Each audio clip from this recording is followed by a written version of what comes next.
Bersua kita dalam program Bacaan Pagi dengan cerita Angsa yang bertelur emas.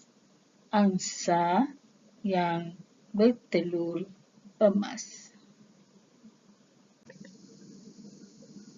Dengarkanlah cerita ini, kemudian bacalah dengan sebutan yang betul dan jelas. Seorang petani dan isterinya hidup gembira di sebuah ladang kecil. Mereka menternak sekawan angsa dan menjual telurnya di pasar.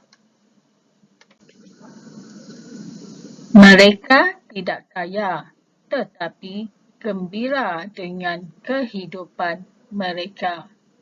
Suatu hari, seekor angsa terbang masuk menyertai kawanan angsa-angsa mereka. Keesokan harinya, pasangan itu terperanjat apabila mendapati sebiji telur emas berkilauan di sarang kawanan angsa mereka. Tiap-tiap hari selepas itu, angsa itu akan mengeluarkan telur emas. Tidak lama selepas itu, pasangan itu menjadi semakin kaya. Tidak pernah mereka impikan sebelum ini, tetapi mereka tidak juga gembira. Mereka tidak puas dengan hanya sebiji telur emas sehari. Mereka menjadi semakin tamak. Petani itu berkata kepada isterinya, "Angsa itu tentu penuh dengan emas. Kenapa perlu kita tunggu untuk mendapatkan lebih banyak emas?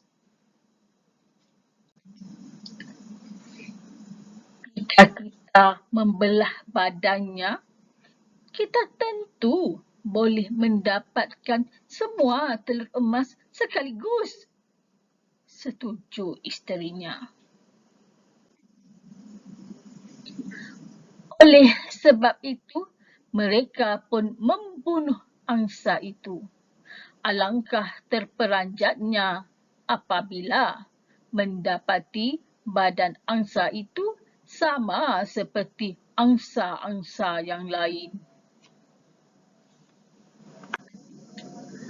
Suasana pilu menyelubungi hati mereka.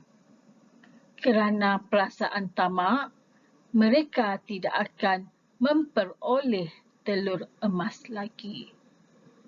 Mereka kesal, namun tiada gunanya. Selesai cerita, angsa bertelur emas. Murid-murid, pengajaran cerita ini ialah orang yang tamak mahukan semuanya, tetapi biasanya kerugian pula akan menimpa mereka. Jangan bersikap tamak ya. Selesai sudah, semoga cerita ini memberi iktibar buat semua. Sekian, terima kasih.